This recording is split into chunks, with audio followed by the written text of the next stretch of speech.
Halo semuanya, di sini kami akan menjelaskan Introduction to Management and Business dari sesi awal sampai sesi terakhir yang sudah diajarkan oleh Mr. Calvin.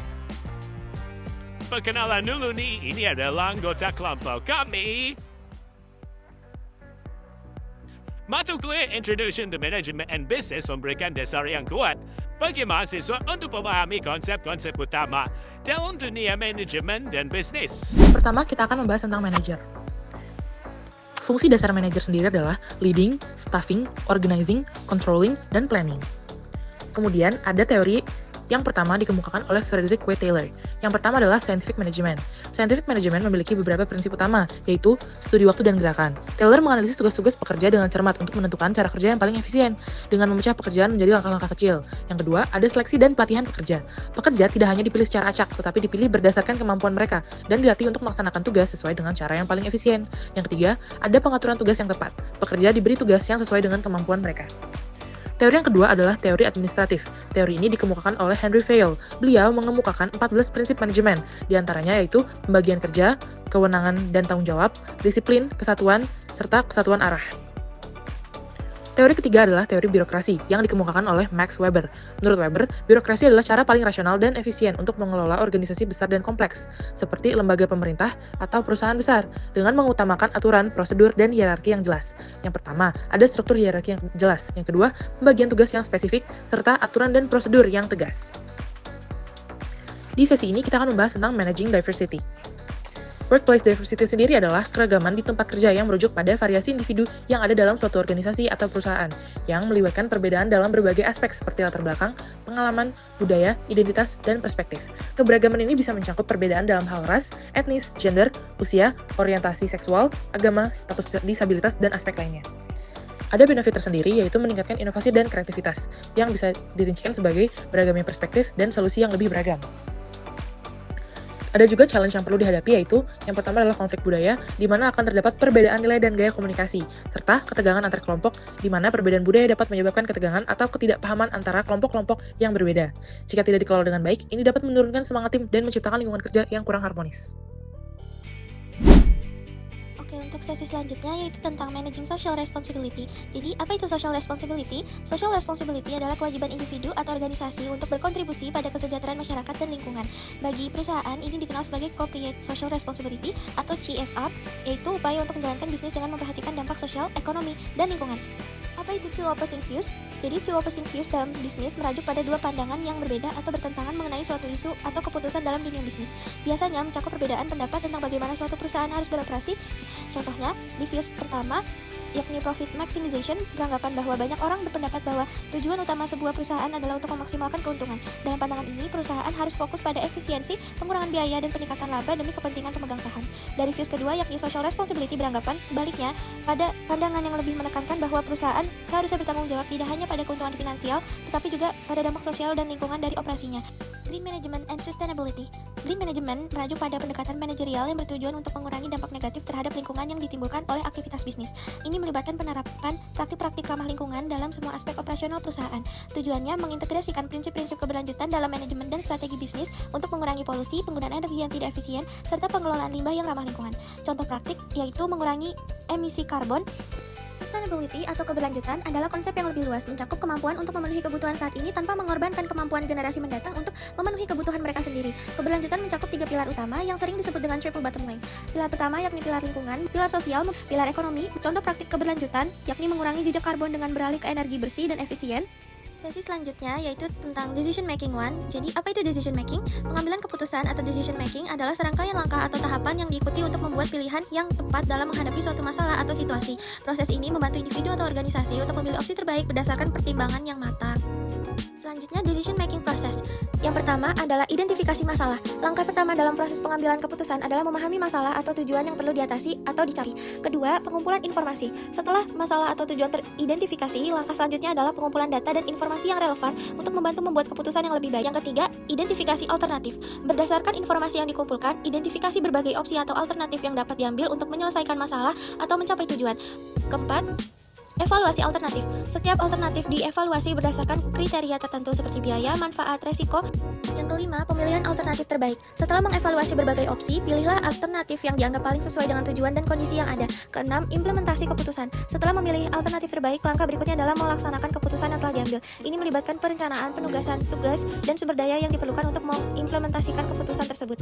Ketujuh, pemantauan dan evaluasi hasil. Untuk memantau hasilnya dan mengevaluasi apakah keputusan yang diambil memberikan hasil yang diharapkan.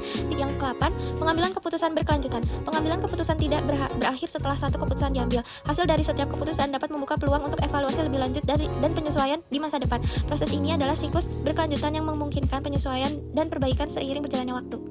The 5 approaches managers. Yang pertama ada rasional, yakni mengambil keputusan berdasarkan analisis logis dan data yang lengkap. Intuitif, mengandalkan insting dan pengalaman untuk mengambil keputusan. Partisipatif, melibatkan tim atau anggota lain dalam proses pengambilan keputusan. Berdasarkan nilai, mengambil keputusan berdasarkan prinsip moral dan nilai-nilai organisasi. Satisficing, mengambil solusi yang cukup baik, bukan yang terbaik untuk menghemat waktu dan sumber daya. Kapan menggunakan pendekatan ini? Rasional, yaitu ketika ada data dan informasi yang cukup. Intuitif, ketika cepat dan tidak ada informasi lengkap. Partisipatif, ketika melibatkan tim dalam keputusan strategis. Berdasarkan nilai, ketika keputusan melibatkan pertimbangan etis. Satisficing, ketika ada tekanan waktu atau keterbatasan sumber daya. Sesi selanjutnya, Decision Making 2. Apa itu Decision Style Model? Decision Style Model adalah konsep yang mengklarifikasikan berbagai gaya pengambilan keputusan berdasarkan preferensi individual dalam mengelola informasi dan membuat keputusan. Salah satu model yang sering digunakan untuk menggambarkan gaya pengambilan keputusan ini adalah model yang membagi keputusan menjadi 4 gaya utama, yaitu konseptual, analytic, direktif, dan behavioral. Decision Style Model, konseptual. Gaya pengambilan keputusan ini mengutamakan pemikiran jangka panjang, kreativitas, dan pemecahan masalah secara holistik. Analitik, individu dengan gaya ini cenderung mengutamakan analisis rasional dan berbasis data dalam pengambilan keputusan. Mereka sangat berfokus pada fakta, angka, dan logika untuk menilai alternatif dan membuat keputusan. Directive Decision Style, gaya ini lebih langsung dan praktis. Individu dengan gaya ini cenderung mengambil keputusan dengan cepat, mengandalkan pengalaman pribadi, serta mengutamakan efisiensi dalam menyelesaikan masalah. Behavioral, gaya ini sangat berfokus pada orang dan hubungan interpersonal. Individu dengan gaya ini cenderung lebih memperhatikan kebutuhan dan perasaan orang lain serta berusaha membuat keputusan yang dapat mempertahankan harmoni sosial dalam kelompok. Common Decision Making Biases. Common Decision Making Biases adalah kecenderungan atau distorsi sistematis dalam cara seseorang membuat keputusan yang seringkali terjadi tanpa disadari. Bias-bias ini dapat mempengaruhi kualitas dan objektivitas keputusan, mengarah pada keputusan yang kurang rasional dan atau tidak optimal. Bias pengambilan keputusan ini muncul karena pengaruh faktor psikologis, sosial, dan emosional yang mengganggu kemampuan seseorang untuk berpikir secara objektif. Nah, jadi terdapat 12 biases. Yang pertama itu adalah confirmation, yang kedua ada anchoring, kecenderungan untuk terlalu bergantung pada informasi pertama, yang ketiga overconfidence, terlalu percaya diri, melebih-lebihkan akurasi keputusan atau prediksi yang dibuat, yang keempat ada availability, yaitu kecenderungan mengandalkan informasi yang mudah diingat, yang kelima ada framing, yang keenam ada sunk cost, kecenderungan untuk terus melanjutkan suatu proyek atau keputusan karena sudah menginvestasikan banyak waktu, uang, atau sumber daya meskipun proyek tersebut tidak mungkin lagi untuk menguntungkan. Yang ketujuh ada herd mentality, yang ke-8 adalah attribution, yang ke-6 ada status quo, kecenderungan untuk mempertahankan keadaan yang ada, yang ke-10 adalah loss aversion, kecenderungan untuk lebih takut mengalami kerugian daripada merasakan keuntungan, yang ke-11 adalah illusion of control, yang terakhir ada self-serving, kecenderungan untuk mengaitkan kesuksesan dengan kemampuan atau usaha pribadi dan mengaitkan kegagalan dengan faktor eksternal atau orang lain. Selanjutnya ada planning work. Planning adalah proses mendefinisikan tujuan organisasi, menetapkan strategi untuk mencapainya, dan mengembangkan langkah-langkah terstruktur agar kegiatan organisasi berjalan terkoordinasi. Perencanaan melibatkan penentuan apa yang harus dicapai atau ends, serta cara mencapainya atau means. Lalu ada contingency factor in planning. Contingency level in the organization yaitu jenis perencanaan yang dilakukan bervariasi berdasarkan tingkat manajerial. Manajer tingkat bawah lebih fokus pada perencanaan operasional, sementara manajer puncak lebih berorientasi pada strategi. Yang kedua ada derajat ketidakpastian lingkungan. Ketidakpastian yang tinggi dalam lingkungan memerlukan rencana yang lebih fleksibel dan jangka pendek karena perubahan cepat dapat membuat rencana yang terlalu spesifik menjadi tidak efektif. Yang ketiga ada lack of future commitments. Rencana harus mempertimbangkan dampak keputusan saat ini terhadap komitmen di masa depan. Selanjutnya contemporary issue in planning. Yang pertama ada environmental scanning, yaitu penting untuk melakukan pemindaian lingkungan untuk mengidentifikasi ancaman atau peluang baru. Ini termasuk analisis data, politik, ekonomi, sosial, dan teknologi. Yang kedua ada kecerdasan kompetitif, yaitu mengumpulkan informasi tentang pesaing untuk memprediksi tindakan mereka. Ini dapat dilakukan untuk pemantauan media sosial dan situs web pesaing. Yang ketiga ada realitas visual atau VR. VR memiliki potensi besar dalam meningkatkan proses perencanaan dengan memungkinkan visual, data, dan interaksi dalam lingkungan simulasi. Materi selanjutnya ada design organization struktur. Yang pertama akan dibahas adalah ESM atau Employability Skill Matrix, yaitu membantu mengidentifikasi keterampilan yang dibutuhkan oleh pemberi kerja. Contoh kasus adalah akuisisi YouTube oleh Google pada 2006. Selanjutnya ada konsep struktur organisasi. Yang pertama ada struktur mekanis versus organik. Struktur mekanis cenderung lebih formal dan hierarkis, sedangkan struktur organik lebih fleksibel dan adaptif. Yang kedua ada 6 elemen kunci dalam desain organisasi. Elemen-elemen ini mencakup spesiali pekerjaan, departementalisasi, rantai komando, rentan kendali, pusat pengambilan keputusan, dan formalitas. Selanjutnya ada decision making process. Mengambil keputusan tidak hanya sekadar memilih alternatif, tapi melibatkan serangkaian langkah yang sistematis. Proses ini relevan baik dalam keputusan pribadi maupun corporate. The five approach manager. Terakhir ada jenis-jenis keputusan. Keputusan dapat dibedakan menjadi programmed atau rutin dan familiar, dan non-programmed atau baru dan tidak biasa. Keputusan non-programmed ditentukan ketika menghadapi masalah yang tidak struktur, yang memerlukan solusi custom. Selanjutnya ada faktor-faktor kontingensi. Ada 4 faktor. Yang pertama, strategi dan struktur, di mana struktur organisasi sebaiknya disesuaikan dengan strategi perusahaan. Yang kedua ada ketidakpastian lingkungan. Struktur mekanistik lebih efektif di lingkungan yang stabil, sedangkan struktur organik lebih sesuai untuk lingkungan yang dinamis. Yang ketiga ada teknologi dan struktur. Teknologi membantu mengonversi input menjadi output sehingga mempengaruhi efisiensi dan fleksibilitas organisasi. Yang terakhir ada ukuran dan struktur. Semakin besar organisasi, semakin mekanistik struktur yang dibutuhkan. Selanjutnya ada strategi tradisional yang dilakukan manajer, mulai dari simple struktur, functional struktur, dan divisional struktur. Selanjutnya ada organizing for flexibility in 21st century. Yang pertama ada struktur timnya, yaitu combine efisiensi birokrasi dan fleksibilitas tim. Yang kedua struktur matriks dan proyek, di mana tim bekerja dari proyek satu ke yang lain. Yang ketiga ada organisasi virtual, yaitu karyawan penuh waktu. Telecommuting dan compressed work week, yaitu bisa melakukan WFH, bekerja 4 hari dengan jam kerja yang lebih panjang. Selanjutnya kita akan membahas konflik yang ada di dalam grup. Yang pertama kita akan menjelaskan dulu pengertian grup adalah dua atau lebih individu yang saling berinteraksi dan bergantung untuk mencapai tujuan tertentu. Nah, grup ini dibagi menjadi dua, ada kelompok formal dan kelompok informal. Kelompok formal itu dibentuk oleh organisasi, sedangkan kelompok informal terbentuk secara alami seperti pertemanan. Managing formal work group teams. Common group, karyawan bekerja dan melakukan report ke manager. Task group, grup yang hanya mengerjakan tugas khusus dan apabila sudah selesai maka grupnya selesai. Cross functional teams, grup dari berbagai skills disatukan untuk mempelajari job satu sama lain. Managing formal work group teams. Common group, karyawan bekerja dan melakukan report ke manager. Task group, grup yang hanya mengerjakan tugas khusus dan apabila sudah selesai maka grupnya selesai. Cross functional teams, grup dari berbagai skills disatukan untuk mempelajari job satu sama lain. Terakhir, self managed teams, bekerja secara independen, mulai dari hiring, planning, dan scheduling. Ada 3 pandangan terhadap konflik. Yang pertama, pandangan tradisional. Konflik dianggap negatif dan harus dihindari. Yang kedua, pandangan hubungan manusia, di mana konflik dipandang sebagai sesuatu yang alami dan tidak selalu negatif. Yang ketiga, ada pandangan interaksionis. Konflik tidak hanya positif, tetapi juga diperlukan untuk meningkatkan efektivitas kinerja kelompok. Ada 3 pandangan terhadap konflik. Yang pertama, pandangan tradisional. Konflik dianggap negatif dan harus dihindari. Yang kedua, pandangan hubungan manusia, di mana konflik dipandang sebagai sesuatu yang alami dan tidak selalu negatif. Yang ketiga, ada pandangan interaksionis. Konflik tidak hanya positif, tetapi juga diperlukan untuk meningkatkan efektivitas kinerja kelompok. Next, ada macam-macam konflik. Konflik tugas berhubungan dengan isi dan tujuan pekerjaan. Konflik hubungan berfokus pada hubungan interpersonal. Konflik proses mengacu pada bagaimana pekerjaan diselesaikan. Konflik are not good. Konflik fungsional bersifat mendukung, sedangkan konflik disfungsional bersifat merusak. Group performance, efektivitas dan kepuasan kelompok dipengaruhi oleh kompleksitas dan saling ketergantungan tugas. Tugas ada 2 macam, tugas sederhana dan tugas kompleks. Kali ini saya akan mempresentasikan dari sesi 13 sampai dengan 15. Di sesi 13 ini membahas tentang managing communication yang pertama. Apa itu komunikasi? Komunikasi adalah aktivitas menukar dan menerima informasi dari satu pihak ke pihak lainnya. Untuk komunikasi bisa menjadi efektif, arti dari semua pesan di komunikasi harus dipahami dan dimengerti. Dan fungsi komunikasi adalah komunikasi menjadi sarana untuk memotivasi karyawan dari bagaimana kinerja mereka, apa yang harus diselesaikan sampai dengan bagaimana mereka bisa memperbagus performanya. Dan yang kedua, dalam organisasi, fungsi komunikasi menjadi 5, yaitu manajemen motivasi, emotional sharing, persuasi, dan pertukaran informasi. Dalam dalam communication, ada 7 elemen, yaitu ada source, message, encoding, channel, decoding, receiver, dan feedback. Nah, itu adalah seperti proses dalam berkomunikasi. Nah, dalam berkomunikasi itu pasti ada hambatan yang namanya noise, dan dalam hal ini noise itu bisa menjadi contohnya kayak information overload, filtering, emotions, ataupun language. Dan untuk sesi kali ini saya akan juga membahas ke sesi yang 14, yaitu managing communication kedua. Di dalam sesi ini ada menjelaskan tentang downward communication and upward communication. Untuk pertama, downward communication merupakan komunikasi yang terjadi antara dari bos ke karyawan. Komunikasi ini dilakukan untuk membahas seperti evaluasi performa, masalah yang harus diselesaikan, dan lain-lain. Dan di upward communication ada komunikasi yang terjadi dari karyawan ke bos. Contohnya dari upward communication ini adalah seperti memberikan hasil report yang telah dibuat oleh karyawan, pendapat dari karyawan, dan diskusi antara karyawan dengan manajer. Di managing communication ada istilah yang namanya lateral communication dan juga diagonal communication. Diagonal communication, komunikasi yang terjadi antara 2 orang atau lebih yang berada di posisi berbeda. Tidak berada dalam rantai komando yang sama dan tidak memiliki hubungan hierarki langsung. Dan kita selanjutnya lanjut ke sesi 15, yaitu leadership theory. Arti leader adalah seorang yang bisa mempengaruhi orang lain dan mempunyai otoritas di sebuah organisasi. Sedangkan leadership adalah proses untuk mempengaruhi orang lain agar dapat mencapai tujuan yang ditetapkan oleh sebuah perusahaan atau organisasi.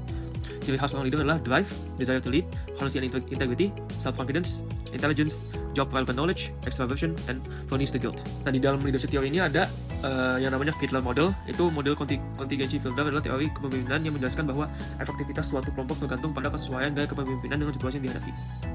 Fiedler mengembangkan skala yaitu Least Preferred Coworker Questionnaire atau dengan singkatannya LPC untuk membantu menentukan gaya kepemimpinan dilakukan dengan mendeskripsikan rekan kerja yang paling disukai untuk diajak bekerja sama.